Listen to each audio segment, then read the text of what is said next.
Enough is enough. For far too long, our justice system has been nothing more than a theater of hypocrisy, a stage where power and prejudice silently conspire to crush the voices of the marginalized. Today, we peel back the curtain on this scandalous charade, exposing a rotten core that denies fairness and fosters injustice at every turn. The blatant discrimination and systematic bias on display demand our outrage. They are a call to arms for every conscience that refuses to accept a status quo built on oppression. Prepare to be incensed by a truth that shatters illusions and forces us to confront the corruption lurking beneath the surface of institutions we once trusted. The early morning light crept over the skyline of Lakeside, North Carolina, as Isabella Morgan stepped through the grand, imposing entrance of the Lakeside Courthouse. The building's towering columns and intricately carved stone panels exuded an air of authority and tradition, a place where justice was meant to be dispensed impartially. Yet, on this fateful day, the corridors hummed with an unsettling tension, as if the very walls were whispering for warnings of injustice. Isabella's heart pounded against her ribcage with a mix of hope and apprehension. Clutching a worn leather portfolio filled with meticulously organized documents and evidence, she marched forward with determined steps. This day marked the culmination of months of tireless effort, months spent gathering testimonies, securing digital records, and mustering the courage to stand up against a system that had long silenced voices like hers. She was not just fighting for herself. She was fighting for every individual who had ever felt marginalized in the face of institutional prejudice. Inside the courthouse, the atmosphere was both solemn and charged. The scent of polished wood and lemon-scented cleaner mingled with the faint aroma of old paper and coffee, hinting at decades of tradition and relentless bureaucracy. As Isabella entered the main hall, she couldn't help but notice the subdued murmurs of the gathered crowd, citizens, legal professionals, and onlookers whose eyes darted around nervously. The echo of distant footsteps and the soft beeping of metal detectors set the stage for a day that promised to be anything but ordinary. At the front of the courtroom, seated behind a massive oak bench, was Judge Marissa Harding, a woman whose reputation for strict adherence to protocol was matched only by her unyielding demeanor. Her steely gaze scanned the room with an air of authority that left little room for dissent. To many, the judge's presence was both reassuring and intimidating. She was the guardian of law and order, but on this morning, that role was about to be tested in an unexpected and painful way. Among the uniformed officials in the room was Officer Marcus Carter, a tall, stern-faced man with a gaze that seemed to pierce through any pretense of innocence. From the moment Isabella walked in, his eyes locked onto her with a suspicious intensity. There was an unmistakable chill in his stare, a silent verdict passed before any formal proceedings had even begun. It was as if he saw in Isabella not a woman seeking justice, but a disruptor in a hallowed space reserved for decorum and order. As the session was about to commence, a hush fell over the courtroom. The air grew thick with anticipation, and even the incessant beeping of the security scanners seemed to recede into the background. Isabella took her seat with a mix of resolve and nervous energy, every fiber of her being focused on the opportunity to present her case. Her portfolio, filled with the evidence of discrimination she had suffered in her previous workplace, was more than just a collection of documents. It was the manifestation of years of struggle and silent suffering. The proceedings began in the usual formal manner, with introductions and the methodical presentation of the case by the opposing counsel. However, before Isabella could even share her side of the story, the atmosphere took a jarring turn. Officer Carter's eyes remained fixed on her, and moments later, a voice, cold and unyielding, cut through the murmur of the courtroom. "Miss Morgan, you are required to leave this courtroom immediately," the officer commanded, his tone devoid of any warmth or explanation. The words hit like a blow, reverberating around the room and sending a ripple of shock through the assembled crowd. For a brief, heart-stopping moment, time itself seemed to freeze. Isabella's hand tightened around her portfolio, and a fire of indignation flared in her eyes. She had come here as a beacon of truth, armed with evidence and the courage to challenge a deeply flawed system. Yet now, in an instant, that hope was being forcibly stripped away. "I have every right to be here," she declared, her voice wavering only slightly but carrying a resolute strength that belied the storm of emotions roiling within her. "I am here to seek justice." Her words, though soft, cut through the oppressive tension. The courtroom, usually a bastion of regulated silence, was now alive with murmurs of disbelief and growing outrage. Some onlookers exchanged glances that spoke of empathy and shared indignation, while others cast furtive, judgmental stares, as if Isabella's very presence disrupted a long-held order. Judge Harding's expression remained inscrutable, her eyes narrowing ever so slightly as she observed the unfolding drama. The gavel, a symbol of impartial authority, sat silently on her desk, its usual role as an arbiter of order now overshadowed by the charged emotion of the moment. Officer Carter, seemingly unmoved by Isabella's plea, stepped closer. His uniform, crisp and unyielding, seemed to reinforce the power he wielded in that instant. The murmur of the crowd grew louder, as if nature itself was protesting the injustice that was about to unfold. In that critical juncture, Isabella felt the weight of every silent witness in the room. A collective breath held in anticipation of a fate that had already been decided by prejudice.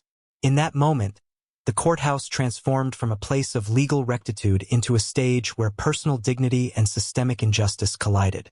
The officer's hand hovered near his radio, a symbol of the authority he carried, while Isabella's eyes searched desperately for an ally among the onlookers. She saw only the cold, calculated expressions of those who had been conditioned to accept such displays of power without question. The judge finally spoke, her voice carrying the heavy finality of someone accustomed to issuing orders without deliberation. "Order in the court. Miss Morgan, you are hereby ordered to leave this courtroom immediately." The decree was swift and uncompromising. In that instant, every word, every sound, every heartbeat in the room seemed to underscore the betrayal of a system that was supposed to protect the vulnerable. Isabella's voice, filled with a mix of defiance and despair, faltered as the reality of the injustice sank in. She had come with the hope of unveiling the truth, only to be met with an abrupt dismissal that stung like a physical blow.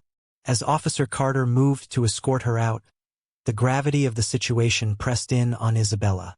Every step she had taken into that courtroom now felt like a step towards an uphill battle against forces that seemed indifferent to the plight of those who dared to challenge them. The echo of her protest lingered in the air, mingling with the sound of the gavel's strike, a stark reminder that in that moment, justice had been compromised.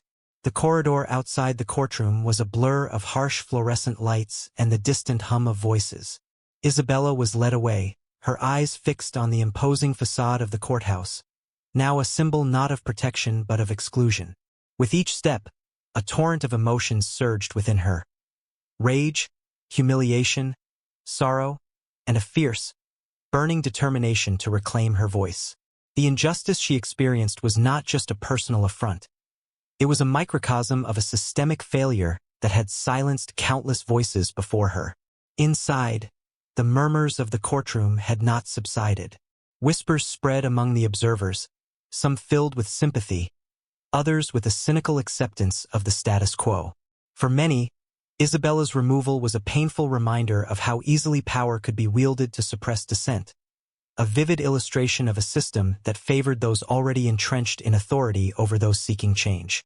As she was guided down the sterile corridor, Isabella's thoughts raced. Every memory of past struggles, every moment of quiet resilience in the face of discrimination, surged forward. She recalled the countless nights spent poring over documents, the silent tears shed in isolation, and the small victories that, when pieced together, had led her to this very moment. Now, stripped of her chance to be heard, she felt both the weight of the injustice and a spark that whispered of resistance and the promise of future redemption.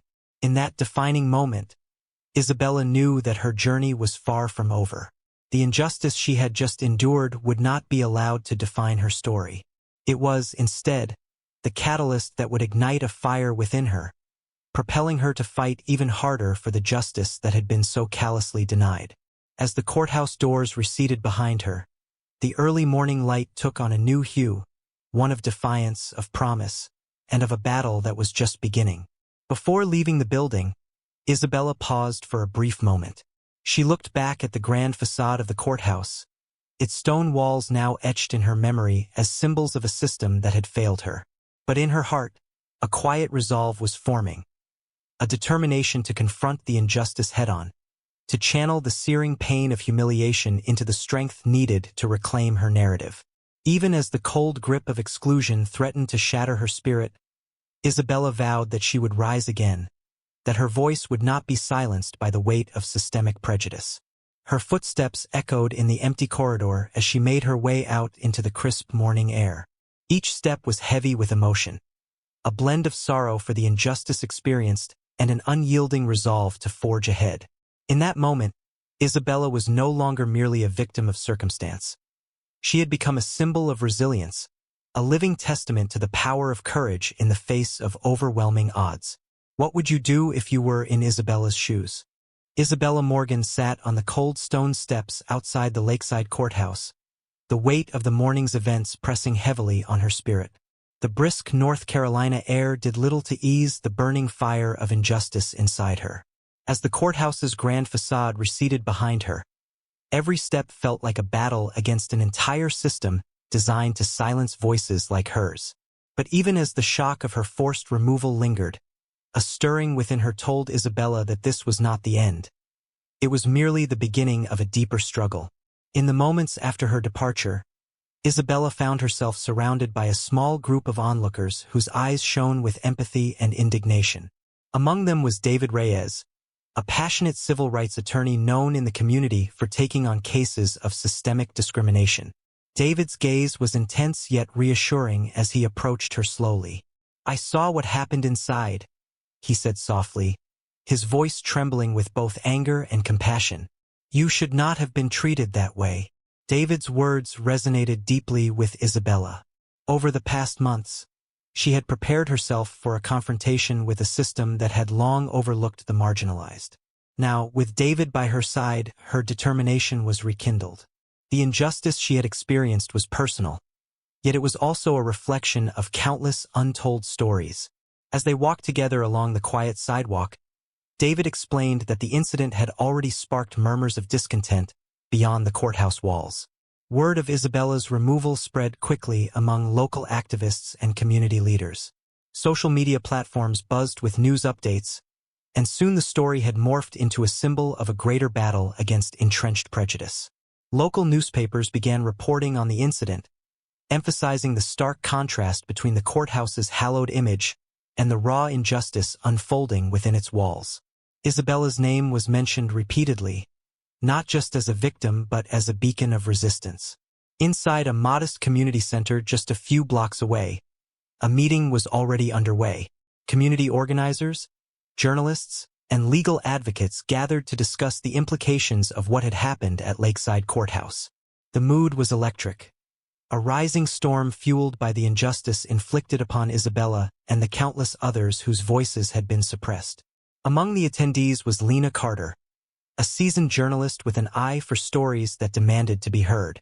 Lena had been covering social justice issues for years and saw in Isabella's ordeal a narrative that could galvanize a long-dormant community. As discussions grew heated and passionate, the organizers resolved to do more than merely document the incident. They wanted to take action.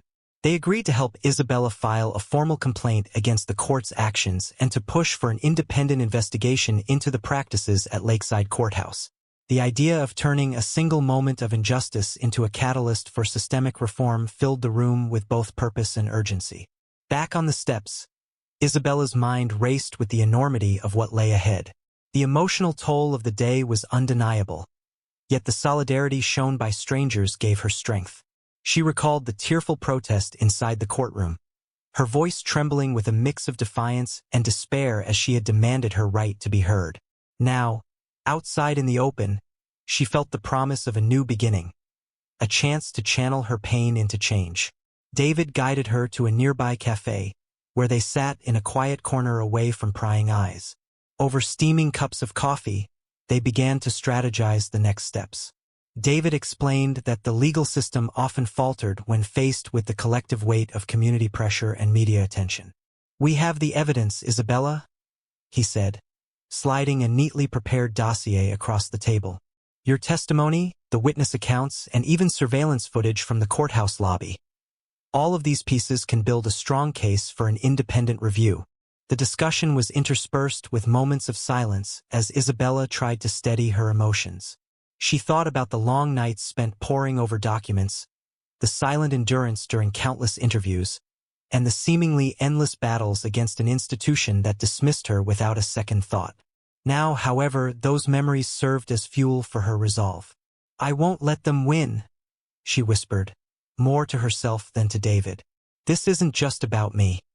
It's about every person who's ever been made to feel invisible." David nodded in agreement, his eyes reflecting both empathy and determination. "The storm is rising, Isabella, and when people see the truth, when they realize the cost of silencing voices, change becomes inevitable." His words struck a chord within her, echoing the sentiment that had begun to ripple through the community, that one person's courage could ignite a movement. The hours passed quickly as Isabella and David worked on their plan. They drafted statements, compiled all the evidence, and prepared to reach out to local civil rights organizations. The plan was ambitious: to force an independent investigation into the handling of court procedures at Lakeside, and to expose the systemic issues that allowed such discriminatory practices to continue unchecked. Meanwhile, Lena Carter had already published her first article on the incident. The headline read, "Courthouse Controversy: How One Woman's Fight for Justice Sparked a Community Uprising." Lena's article painted a vivid picture of the injustice, interweaving eyewitness accounts with detailed descriptions of the courthouse's cold corridors and the stern expressions of those in power. The piece resonated deeply with readers, quickly garnering shares and comments that expressed both outrage and hope. As the day turned to afternoon, Isabella began to receive messages of support from unexpected quarters. Former employees of her previous workplace, many of whom had suffered similar discrimination, reached out to share their stories and offer assistance. A local community leader, Ms. Anita Brooks, invited Isabella to speak at an upcoming town hall meeting, emphasizing that her experience had become a rallying cry for a broader fight against systemic bias. Despite the fresh influx of support, Isabella could not shake the emotional turbulence that haunted her. There were moments when the memory of the judge's final words and Officer Carter's unyielding glare threatened to overwhelm her. But with every supportive message and every call from a fellow advocate, she found the courage to stand taller. It was as though the collective determination of the community was lifting her up, bolstering her resolve to see the fight through. In the following hours, the legal team and community organizers mobilized to set a date for the formal complaint hearing. The news of the planned investigation began to spread, stirring public sentiment and drawing attention from regional media. Local television stations scheduled interviews, and social media was abuzz with hashtags calling for accountability and transparency at the Lakeside Courthouse. At the same time, a countercurrent of resistance began to form among those who defended the status quo.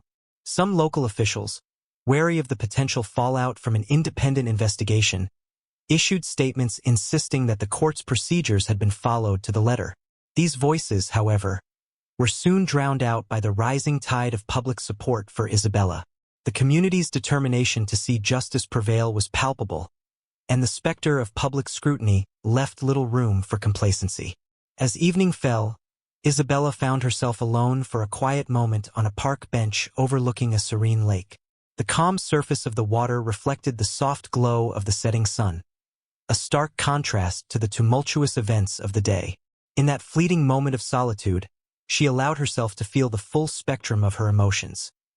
The anger at the injustice inflicted upon her, the sorrow for the scars it had left, and the burgeoning hope that her ordeal might spark meaningful change. She recalled David's encouraging words and the steadfast support of people like Lena and Anita. Their belief in her cause gave her the strength to look forward to the future. "Tonight, I may be weary," she thought, "but tomorrow holds the promise of a new beginning, a chance to reshape a broken system."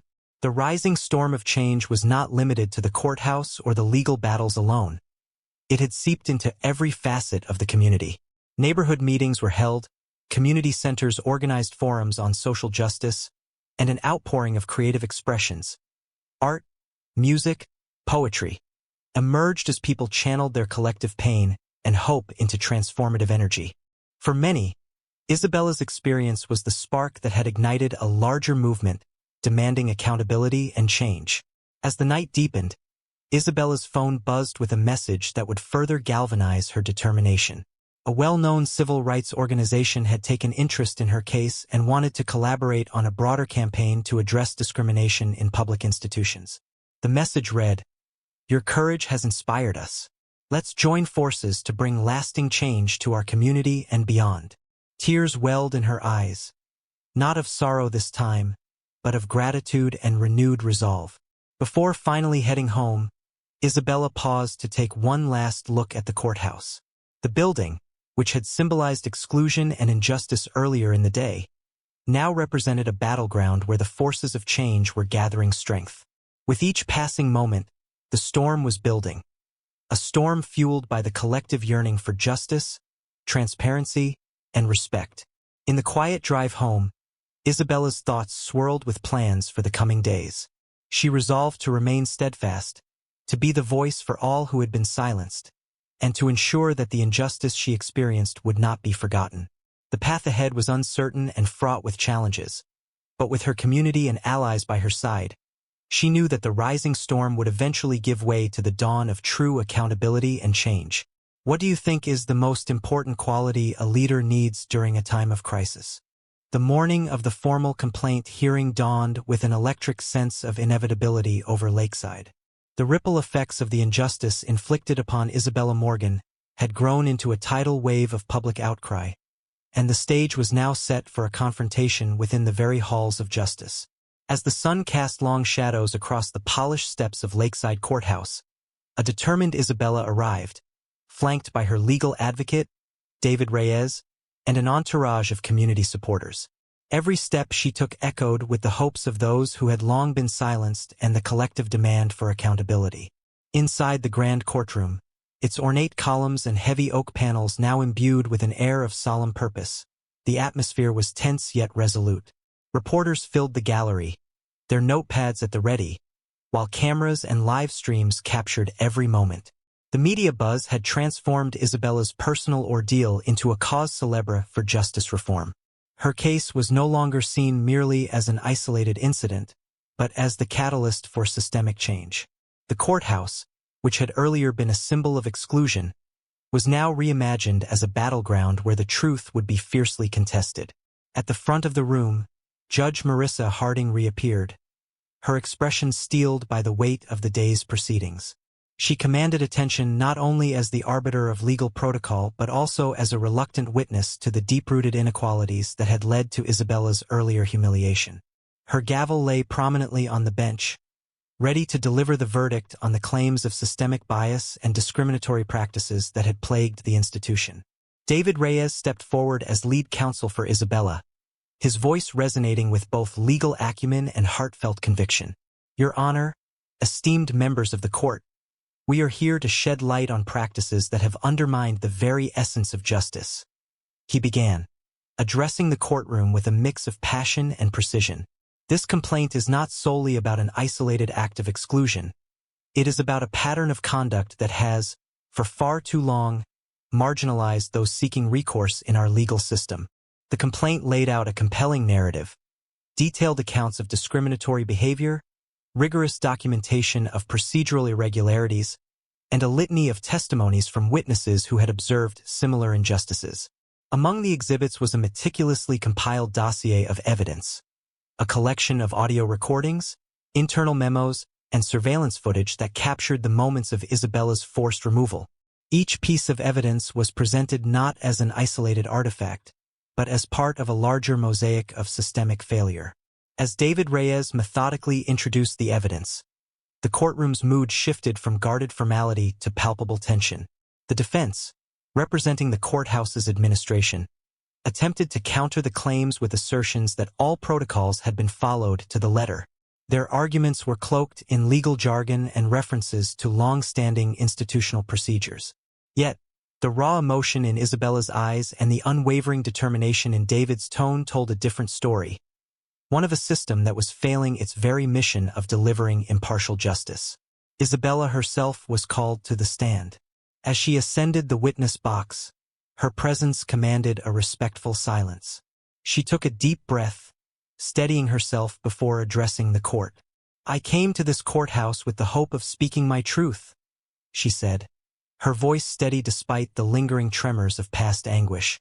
"Instead, I was silenced by actions that betrayed the promise of fairness. Today, I stand here not only for myself but for every person who has ever felt the sting of discrimination in places meant to uphold the law." Her testimony was both personal and universally resonant. Isabella recounted the harrowing moments of her earlier removal, the cold, unyielding command to leave, the dismissive glances, and the crushing sense of injustice that had overwhelmed her.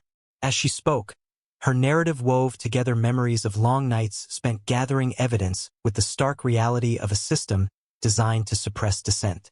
Every word was imbued with raw emotion. Every pause was a silent testament to the pain and determination that had defined her journey. Across the room, murmurs of approval and empathy rippled among the audience. Community members, who had rallied behind Isabella's cause, nodded in silent solidarity. For many, her testimony was a mirror reflecting their own experiences with systemic bias, an unvarnished truth that could no longer be ignored. In that moment, the courtroom transcended its role as a mere venue for legal proceedings. It became a forum for communal catharsis and the relentless pursuit of equity. The defense counsel, taken aback by the force of Isabella's account, attempted to discredit her by questioning the consistency of her recollections and the timing of her complaints. Their cross-examination, though aggressive, lacked the emotional resonance that characterized the testimonies in support of Isabella's claims. At one point, an opposing attorney insinuated that her actions might have been driven by personal vendettas rather than a genuine quest for justice. Isabella's eyes flashed with a mixture of hurt and indignation as she responded, "This is not about personal grievances.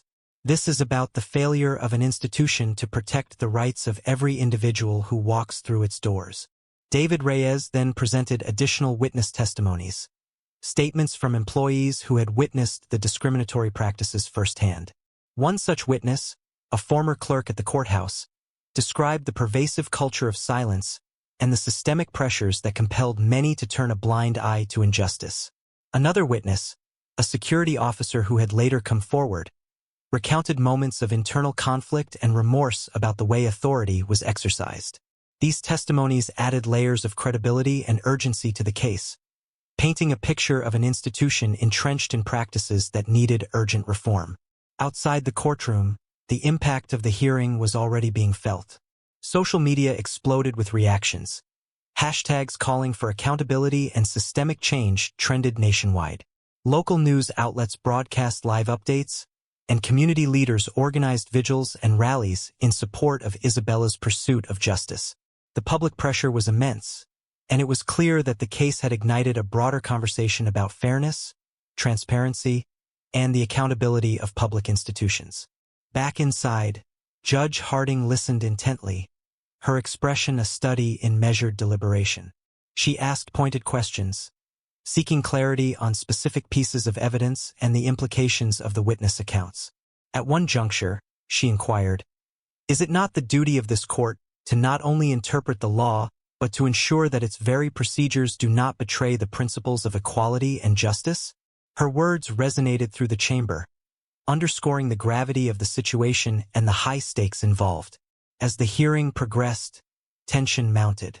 The defense's arguments began to falter under the weight of the amassed evidence, and the collective testimonies painted a damning portrait of systemic neglect. In the midst of this legal crucible, Isabella's resolve shone through. Despite the emotional toll of reliving her traumatic experience, she maintained a composed dignity that spoke volumes about her inner strength. Every detail she recounted, the cold command of Officer Carter, the dismissive sneers of those in power, fueled the determination that had carried her thus far. In a particularly poignant moment, Isabella paused before delivering what would become one of the hearing's most memorable lines. "I stand here as a testament to the fact that even in the darkest moments, our voices can be the spark that ignites change. I refuse to let my silence be the legacy of our generation." The courtroom fell silent as her words sank in, and for a moment, it seemed as if the entire institution was forced to confront the human cost of its bureaucratic indifference. After hours of testimony and rigorous debate, the session was adjourned for a brief recess. In the corridors outside, Isabella was met with a flood of encouragement. Fellow advocates and community members whispered words of hope and solidarity, and even a few sympathetic courthouse staff expressed regret over the earlier incident. Yet, amidst the outpouring of support, there remained an undercurrent of uncertainty, a recognition that the legal battle was far from over and that the road to genuine reform would be long and arduous. In the quiet moments of the recess, Isabella found herself reflecting on the journey that had led her to this pivotal day. The scars of past injustices were still raw, but they had also become the fuel for her relentless pursuit of change. Every piece of evidence, every tear shed, and every defiant word had coalesced into a movement that demanded not only accountability, but also a fundamental reevaluation of the systems that govern society. As the recess came to a close, the participants prepared to reconvene. The weight of the evidence and the collective determination in the room created an atmosphere that was both charged and hopeful. The hearing would resume, and with it, the opportunity to deliver a verdict on the practices that had so deeply wounded not only one individual but an entire community. Standing in the hallway, just before re-entering the courtroom, Isabella took a deep breath and silently vowed to continue fighting, regardless of the outcome. The stakes were enormous. This was not merely a legal contest but a battle for the soul of the institution itself. Her eyes met those of a fellow advocate, and in that fleeting glance, there was an unspoken promise that together, they would not rest until justice was not just a word on paper, but a reality for everyone who had been marginalized. What moment in the courtroom do you believe captures the essence of a fight for true justice? After the intense courtroom session, the atmosphere at Lakeside Courthouse shifted from one of confrontation to a charged expectancy for what would come next. As the recess ended and the gathered crowd and media returned to their seats, a sense of transformation was palpable in every corner of the room. The previous testimonies, raw and uncompromising, had not only exposed decades of systemic bias, they had ignited a fervor that would ripple far beyond the confines of the courthouse. Judge Marissa Harding, her face etched with the gravity of the proceedings, re-entered the chamber. The subdued murmur of voices hushed instantly as she resumed her seat at the bench. Her gaze swept across the room, a mixture of solemn determination and an emerging awareness that the institution she represented was at a crossroads. The echoes of Isabella's words from earlier still lingered in the air, a declaration of resilience and the demand for justice that could not be ignored. With a measured tone, the judge addressed the courtroom once again. In light of the compelling evidence and the heartfelt testimonies provided, this court must now deliberate on the necessary steps to ensure that justice is not merely an ideal, but a reality for every individual who steps through these doors. Her words were deliberate, carrying the weight of decades of tradition, while also signaling a readiness to confront long-standing issues head-on. The prosecution, led by David Reyes, rested their case with a quiet confidence that belied the emotional storm they had weathered. The extensive documentation, witness accounts, and surveillance recordings painted an undeniable picture of a pattern of discrimination. Every piece of evidence was a silent testimony to a broken system, one that had, until now, allowed prejudice to seep into the very processes meant to uphold fairness. In the days that followed the hearing, the courthouse became a focal point of both media scrutiny and community action. Local activists organized peaceful vigils outside the building, their candles flickering in the cool evening air as a symbol of hope and the demand for reform. Community centers hosted town hall meetings where citizens from all walks of life debated and shared their experiences with injustice. The collective voice of the people grew louder, echoing the sentiment that reform was no longer a distant dream but an urgent necessity. Within the courthouse's administrative corridors, a quiet revolution was taking place. Senior staff members, previously bound by rigid protocols, began to question practices they had long accepted as immutable. A small but significant group, led by an empathetic clerk named Eleanor Jacobs, started circulating internal memos calling for an independent audit of the courthouse's procedures. Eleanor's voice, gentle yet resolute, emphasized that true justice required introspection and accountability at every level of the institution. Back in the courtroom, Judge Harding convened a special session to address the broader issues raised during Isabella's case. In a rare public statement, she acknowledged that the events of that day had exposed cracks in the system. This institution, which has long been the guardian of our legal rights, must now reflect on its practices, she stated. It is incumbent upon us to ensure that every individual, regardless of background, receives the respect and fairness that the law promises. Her words resonated with both supporters and skeptics, setting the stage for a process of reform that would challenge the entrenched ways of the past. For Isabella, the aftermath of the hearing was both a time of reflection and renewed resolve. In the quiet solitude of her modest apartment, she reviewed the testimony transcripts and the evidence presented. The familiar ache of injustice still pulsed within her, but it was now intermingled with a burgeoning hope. Each line of her testimony, each moment of vulnerability laid bare before the court, had contributed to a larger movement, one that was slowly but steadily eroding the pillars of discrimination. Outside the courtroom, David Reyes worked tirelessly to build alliances. He coordinated with local civil rights groups, academic institutions, and even sympathetic media outlets to create a network of advocates committed to systemic change. Together, they devised strategies to ensure that the findings of the courthouse review would translate into concrete policy reforms. One of the proposals was to establish an independent oversight committee composed of legal experts, community leaders, and representatives from affected groups. This committee would be tasked with continuously monitoring courthouse practices and ensuring that any deviation from principles of equality was promptly addressed. The community's reaction to these developments was overwhelmingly supportive. In neighborhoods across Lakeside, residents gathered to discuss the implications of the case. Social media platforms buzzed with messages of solidarity, and hashtags such as #JusticeForIsabella and #ReformLakeside trended regionally. Local artists created murals depicting symbolic images of broken chains and rising suns, a visual representation of the community's belief in a new dawn of fairness and accountability. Even within the corridors of power, whispers of change began to emerge. A senior official from the Department of Justice visited Lakeside to review the case's evidence and assess the need for broader federal oversight. His visit, conducted quietly and without fanfare, was a testament to the case's significance. It was a subtle reminder that the fight against discrimination was not confined to local boundaries, but had caught the attention of national authorities committed to upholding civil rights. As the weeks progressed, the special session held by Judge Harding culminated in a series of sweeping directives. The court mandated a comprehensive review of its procedures to be conducted by the newly formed Oversight Committee. Additionally, it ordered that all courthouse personnel undergo sensitivity training and receive regular updates on policies designed to prevent discriminatory practices.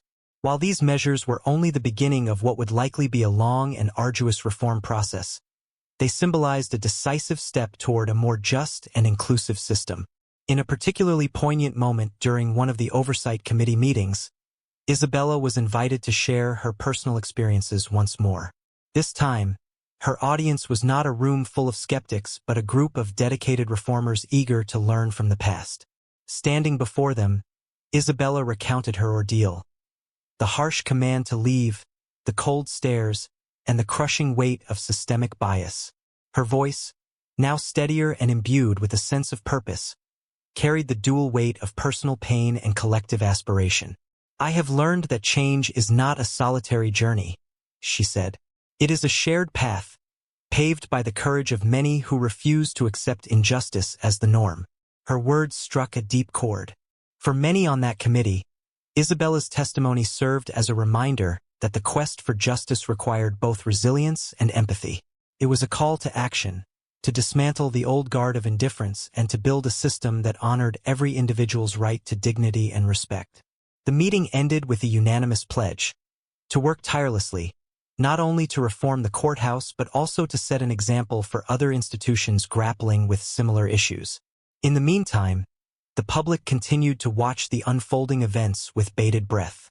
News outlets dedicated extensive coverage to the reforms at Lakeside Courthouse, framing it as a pivotal moment in the fight for civil rights. Opinions were divided. Some hailed it as long overdue progress, while others decried it as a radical departure from tradition. Yet, amidst the debates, one fact remained indisputable. The case had irrevocably changed the landscape of local justice. For Isabella, the journey was far from over. Even as reforms began to take root, she understood that true change required constant vigilance. Every new policy was a victory, but it also came with the reminder that the struggle against discrimination was a marathon, not a sprint. She continued to collaborate with David Reyes, community organizers, and even sympathetic officials, all united by a shared vision of a more equitable future. One crisp autumn evening, as the reform process gathered momentum, Isabella attended a celebratory community forum held at the local cultural center. The room was filled with people from all walks of life: activists, educators, students, and ordinary citizens, each eager to contribute to the dialogue on justice and equality. In her keynote address, Isabella reflected on her personal journey and the collective strides that had been made. Our voices, once stifled by a system steeped in prejudice, have now become the very instruments of change, she proclaimed. Let this be a reminder that no one is too small to make a difference and that together, we can rewrite the rules of our shared future. The forum was met with resounding applause and heartfelt support. As people left the venue, conversations filled the air. Discussions of new initiatives, community outreach programs, and the establishment of safe spaces for those affected by discrimination. The energy was infectious. It was as if the entire city of Lakeside had been awakened to a new possibility, a collective resolve to build a society founded on the principles of fairness and mutual respect. Yet, even in this atmosphere of hope and renewal, challenges remained. There were those who resisted change, clinging to the old order with fervor. Some of the courthouse's veteran staff, fearful of losing the privileges they had long enjoyed, expressed skepticism about the proposed reforms. Internal conflicts simmered, and in hushed conversations in the administrative offices, there were murmurs of dissent. However, these voices of resistance were increasingly outnumbered by the chorus calling for justice and accountability. In one memorable meeting, as tensions threatened to resurface, Judge Harding addressed the dissenters directly. Change, she stated firmly, is not the enemy of tradition. It is its evolution. We honor our past by learning from it, and we pave the way for a future where every individual is treated with the dignity they deserve. Her words, firm and unapologetic, diffused the tension and redirected the focus toward the common goal of reform. By the end of that transformative period, the tides of reform had become undeniable. The Oversight Committee began releasing periodic reports that detailed not only the progress made within the courthouse but also the challenges that still needed to be addressed. These reports, disseminated widely among community leaders and government officials, served as both a roadmap and a barometer of the city's commitment to justice. As Lakeside continued to adapt and evolve, Isabella found herself at the heart of a movement that had transcended her personal struggle. She became a symbol, a living testament to the power of resilience and the possibility of change. With every new policy implemented, every training session held, and every community meeting convened, the legacy of her experience grew stronger. It was a legacy defined not by the scars of injustice but by the transformative power of collective action. What reforms do you believe are essential to ensure that justice systems truly serve everyone? In the months following the sweeping reforms at Lakeside Courthouse, a palpable transformation began to emerge. A transformation not only in the institution itself, but in the very fabric of the community that had rallied behind Isabella Morgan's fight for dignity and equality. The journey had been long and fraught with challenges, yet every setback had steeled her resolve, and every victory, however small, had illuminated the path to genuine justice. Now, as the courthouse prepared for its final reckoning in Isabella's case, a new dawn was breaking over Lakeside. The day of the final hearing arrived with an atmosphere of solemn anticipation. Reporters, community members, and dignitaries gathered in the revamped courtroom, which now sported subtle changes reflective of the reform measures, the placement of posters on diversity and inclusion, and the installation of new signage emphasizing the court's commitment to impartiality and respect for every individual. The space, once cold and foreboding, had been transformed into a symbol of renewal and accountability. Judge Marissa Harding, whose earlier pronouncements had sparked widespread debate, returned to the bench with a demeanor that combined gravitas and cautious optimism. She acknowledged that the reforms mandated by the Oversight Committee had begun to reconfigure not only procedures but also attitudes among the staff. Today, she began in a measured tone, we stand at a pivotal moment. Our decisions will resonate beyond these walls. It is our duty to ensure that the values of fairness, transparency, and respect are enshrined in every action we take. David Reyes, ever the articulate advocate for Isabella, delivered a closing statement that was as much a plea for accountability as it was a celebration of the progress made. Your Honor, members of the court, and to all those who have witnessed this journey, what we have seen here is a testament to the resilience of the human spirit. Isabella's courage has not only exposed a system marred by neglect and discrimination, but has also catalyzed a transformation that promises to benefit countless others. Today, we call for a final affirmation that justice, in its truest sense, must be available to all, irrespective of race, background, or circumstance. Isabella herself took the stand once more, her eyes reflecting the depth of the trials she had endured and the hope that now surged within her. I stand here, she declared with quiet authority, not to cast blame, but to shine a light on the shortcomings of a system that allowed me to be silenced. My fight has been painful, but it has also been a journey of awakening, for me and for all of us. I ask you to ensure that this chapter of injustice is closed, and that from its lessons, a more compassionate and equitable future is written. Her words, sincere and unflinching, resonated deeply with everyone present. In that moment, the courtroom was not merely an arena for legal adjudication. It had become a sanctuary for collective healing and a beacon for reform. The final testimony was interspersed with acknowledgments from a host of community leaders who testified to the wide-reaching impact of the case. Former courthouse staff, now emboldened by the changes, recounted how internal discussions had shifted from routine compliance to active introspection. A security officer who had previously followed orders without question admitted that he had come to understand the human cost of rigid authority. Each story added layers to the narrative of transformation, underscoring that real change began with recognizing past mistakes. Outside the courtroom, the public's response had been nothing short of extraordinary. Vigils, community meetings, and social media campaigns had all played their part in amplifying the call for justice. Hashtags like #JusticeForAll and #LakesideReform trended across platforms, uniting voices from all corners of the nation. Local artists created murals depicting open hands and rising suns, a vivid reminder that even in the darkest moments, hope could bloom anew. The movement had transcended Isabella's personal struggle, evolving into a broader call for systemic accountability. In a climactic moment during the final hearing, Judge Harding announced her verdict. In light of the overwhelming evidence, the heartfelt testimonies, and the undeniable impact on our community, this court finds that the actions taken in my institution, as previously demonstrated, were indeed flawed. It is hereby ordered that all recommendations set forth by the Independent Oversight Committee be implemented immediately. Further, a review panel shall be established, comprising legal experts, community representatives, and civil rights advocates, to ensure that these reforms are maintained and that similar injustices are prevented in the future. A murmur of relief and cautious optimism spread through the room as the weight of the verdict settled in. The final ruling was not merely a legal victory. It was a clarion call for the modernization of an institution long marred by the complacency of outdated practices. As the gavel came down, a sense of triumph resonated throughout the courthouse. The decision symbolized more than personal vindication. It affirmed that when communities unite against injustice, change is not only possible but inevitable. Following the ruling, celebrations and reflections rippled through Lakeside.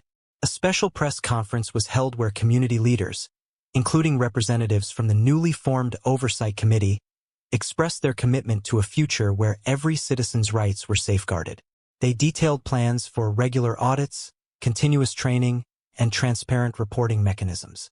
The reforms were designed not only to correct past mistakes, but to serve as a model for courts nationwide, igniting a national dialogue on accountability and inclusiveness. For Isabella, the victory was bittersweet. In the days that followed, she took time to reflect on the personal cost of her journey. The memories of humiliation, the piercing looks, and the deep emotional wounds would never fully vanish. Yet they had paved the way for a renewal that promised to transform the lives of many. In quiet moments, she revisited the path that had led her from despair to determination, acknowledging the sacrifices and the steadfast support that had buoyed her through each trial. Every challenge, every tear, had forged a resilience that was now her strength, and her strength was contagious. At a celebratory community forum held in a renovated civic center, Isabella addressed an audience of hundreds. "Today," she said, her voice ringing with clarity and resolve, "we celebrate more than a legal victory. We celebrate the power of our voices, the importance of standing together, and the truth that every individual deserves to be seen and heard. Let our story be a testament to the fact that when we fight for justice, we are never alone. Each step forward is a promise to those who come after us, that the legacy of discrimination can be transformed into a legacy of hope and equality." The audience erupted in applause, their cheers mingling with the promise of a future built on shared commitment and collective action. The impact of Isabella's journey soon rippled far beyond Lakeside. National media outlets picked up the story, and her case became a touchstone in discussions about reforming public institutions. Policymakers began to take notice, and in several states, similar reviews of court procedures were initiated. Isabella's name became synonymous with resilience and advocacy, a symbol for all those who dared to challenge injustice. Even as the community celebrated, Isabella remained mindful of the work that still lay ahead. She continued to work closely with David Reyes and various advocacy groups, channeling her experience into initiatives aimed at educating others about their rights and the importance of civic engagement. Workshops, public speaking engagements, and mentoring programs flourished under her guidance. Her vision was clear. Justice was not a destination, but a continuous journey, one that required persistent vigilance and unwavering courage. In a quiet conversation with David one evening, as they reviewed plans for an upcoming community outreach event, Isabella mused, "Every victory brings us closer, but it also reminds me of the countless others who still suffer in silence. I want to ensure that our struggle is not in vain, that every person who feels unheard can find a way to speak up." David smiled, adding, "And that is why your voice matters so much. You've transformed pain into power, and that light will guide others even in the darkest of times." The transformation at Lakeside had set a precedent, a blueprint for how institutions could and should evolve when held accountable by the very people they were meant to serve. New training programs, revised codes of conduct, and regular community feedback sessions became integral parts of the courthouse's operation. The Oversight Committee's reports, published monthly and accessible to the public, ensured that transparency would remain at the core of the institution's functioning. In the final analysis, Isabella Morgan's journey was a microcosm of a much larger narrative, the struggle for civil rights and justice in an ever-evolving society. Her battle against systemic injustice, marked by moments of heartbreak and triumph alike, had sparked a movement that challenged the status quo and paved the way for meaningful reform. It was a testament to the belief that when individuals dare to stand up, even the most entrenched systems can be transformed. As the sun set on another day in Lakeside, casting a warm glow over the courthouse and its surroundings, Isabella took a moment to pause and reflect. The journey had been arduous, but the promise of a fairer, more compassionate future shone brightly on the horizon. The lessons learned, the reforms enacted, and the collective will of a community united by a common cause had culminated in a moment of undeniable progress. A triumph of justice that would echo for generations to come. What do you believe is the most significant lesson we can learn from Isabella's journey toward reform? Thank you for staying with us through this journey. In a world that often feels divided, let's remember that love and compassion can be the bridges that bring us together. Every act of kindness, Every moment when we choose empathy over indifference creates a ripple effect of hope and healing. Our shared story reminds us that no matter the challenges we face, our hearts have the power to overcome injustice and inspire change. Let this message be a gentle reminder that every one of you is valued and that together we can build a more loving, just world.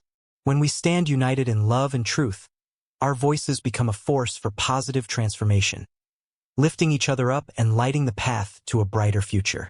If this message has touched your heart and you believe in the power of compassion and justice, please hit that subscribe button and join our community. Your support not only inspires us but also helps spread hope and unity across the globe. Thank you for being here. Subscribe now and let's continue this journey together.